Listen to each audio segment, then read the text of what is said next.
Осы намазға қатысты сауалдар келіп түскен екен. Енді соның бір парасына жауап беріп өтсек.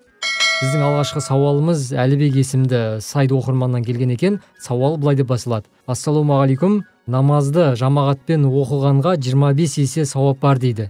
Үйде әйелім маған ойып бірге намаз оқимыз. Екеуміздің оқыған намазымыз жамағат намазына есептеледі ма деген сауал жолдаған екен. Жалпы осы сауалға шариғат тұрғысынан қалай жауап бересіз? Бисмиллахир-рахманир-рахим. Алхамдулиллахи раббил аламин. Вассалату вассаламу аля расулина Мухаммадин ва аля алихи ва асхабихи аджмаин. Ассаламу алейкум ва рахматуллахи ва баракатух. Құрметті Әлібек бауырымыздың бұл қойған сұрағы өте орынды деп ойлаймын. Өйткені алхамдулилля қазіргі таңда намаз оқитын ерлі зайыптылардың қатары көбеюде. Осы төңіректе қойылған сұрақ өте орынды. Негізінде намазда имамнан бөлек тағы бір адам болса, ол екеуі жамағат болып есептелінеді. Бұл тұрғыда имамға ұйыған кісі тек еркек болсын деген шарт та шариғатта жоқ. Өйткені пайғамбарымыздың саллаллаху алейхи уассалам Ибн Маджада келген бір хадисінде екі және одан да көп адам жамағат болып есептелінеді деген. Бұл хадистің астарына үңілетін болсақ, екі және одан да көп адам деп жалпылама айтылады. Яғни еркек немесе әйел деп бөліп жарып айтылмаған. Сол себептен имам болып тұрған ер кісінің артында өзінің жары ұйыса, ол да жамағат болып есептеледі. Осы пікірімізді Абу Ханифа мазхабының ғалымдарының бірі Алауддин әл-Касани деген ғұлама өзінің атақты Бадайғ есімді еңбегінде Алланың елшісі аталмыш хадисте екі адам деп жалпылама айтқандықтан, екі адамның бірі әйел болса да, тіпті оңды солын танып қалған жас бала болса да, әйтеуір имамның артына тұрып намаз оқса, жамағат болып саналады деп тұжырымдайды. Иншалла, сондықтан да Әлібек бауырымыздың намаз оқыған кезде өзінің жұбайы артына ұюы 25 есе сауап болып есептелінеді. Жақсы, рахмет. Келесі сауалымыз былай жолданған екен. Үйде намаз оқитын жерімде қарсы алдымда айна тұрады. Былайша айтқанда, намазымды айнаға қарсы тұрып оқып жүрмін.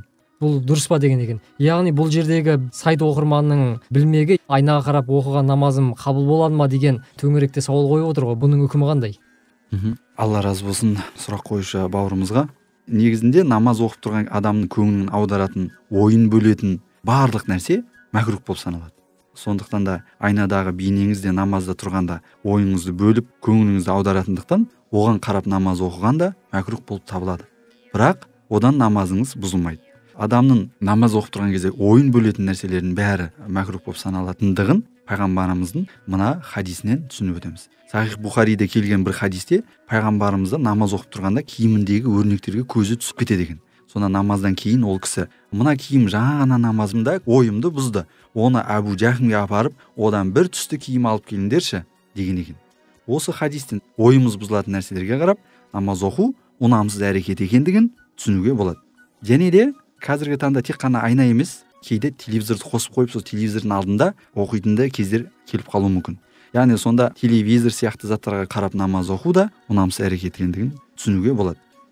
Абдусамат мырза, біздің келесі сауалымыз Омар есімді оқырманымыздан келіп түскен екен. Сауал былай басталады. Ассалаумағалейкум. Арақ ішкен адамның 40 күн дұғасы қабыл болмайды. Сондай-ақ 40 күн мешітке бармауы керек пе дейді. Бұған не деп жауап бересіз? Ва алейкумассалам ва рахматуллахи баракатух. Жалпы алған кезде шариғатымызда арақ ішу үлкен күнәлардың бірі болып есептеледі. Сондықтан да әрбір мұсылман бауырымыз, әсіресе біздің қоғамда осындай жаман бір індеттен тыйылғандары дұрыс. Енді сұраққа жауап беретін болсақ, арақ ішкен кезде адамның 40 күн дұғасы немесе 40 күн намазы қабыл болмайды деген түсініктің шариғатта негізі жоқ емес. Пайғамбарымызда жаңағыда 40 күн дұғасы қабыл болмайды, 40 күн намаз қабыл болмайды дегенге саятын мынандай бір хадис бар. Тирмизиде келетін бір хадисінде Алланың елшісі: "Кімде-кім шарап ішіп мас болса, оның 40 күн бойы намазы қабыл болмайды. Одан кейін күнәсіне тәубе етсе, Алла әрине оның тәубесін қабыл етіп кешіреді" дейді. Тағы бір хадисінде кім мас қылатын ішімдік ішсе 40 күн намазы келмейді деу арқылы арақ ішудің қаншалықты ауыр күнә екендігіне ишара етіп тұр. Намазға кедергі болып отырған ішімдіктің еткен дұғасына да залалы тиюі анық.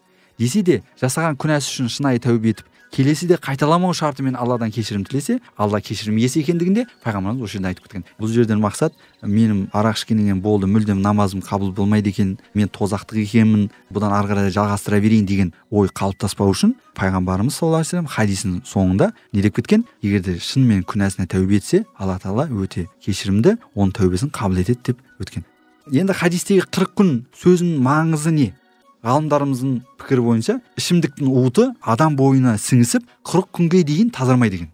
Пайғамбарымыздың да 40 күн бойы намазы қабыл болмайды дегендігі, немесе 40 күн бойы намазы сауабынан кемиді деген хадисінде айтпағы осы болса керек.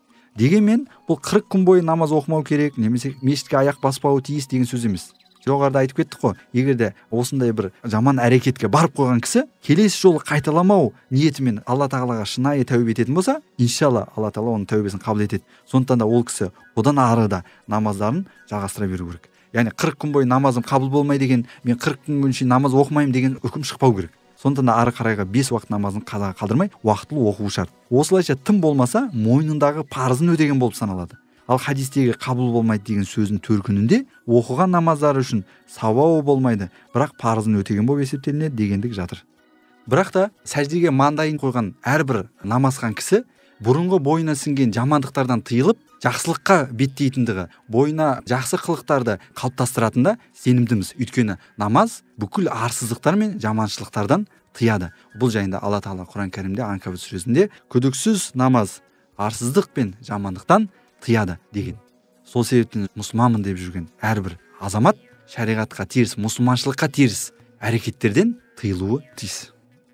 Рахмет. Келесі сауалымыз Динара есімді оқырманнан келіп түскен екен. Сұрағы былай басылады. Бір бөлме екіге бөлінген. Ішінде дәретхана және қол жуғыш бар. Дәретхана есігі жабық, қол жуғыш бөлек тұр. Қол жуғыш тұрған бөлмеде намаз оқуға болады ма?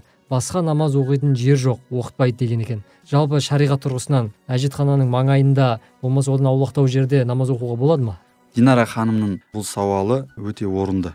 Қазіргі таңда кейбір жұмыс орындарында намаз оқуға жағдай жасалмаған. Тіпті кейбір жұмыс басшылары намаз оқудан тыяды да. Сондықтан да осы мәселе қолға алынып, намазхан кісілерге түсінікпен қарап, мінәжаттарын жасауға жағдай жасалса екен дейміз. Ал енді сұраққа келетін болсақ, намаздың шарттарының бірі оқитын жеріңіздің нәжістердің таза болуы. Сондықтан да басқа намаз оқитын жер болмайтын болса, онда сіз айтып отырған жерде намаз оқуға рұқсат. Тек бір таза нәрсе, кардон болсын, қағаз болсын, немесе жай намаз болсын, төсеуді ұмытпаған жөн. Көрші бөлмеде орналасқан әжетхананы да намазға кедергісі жоқ.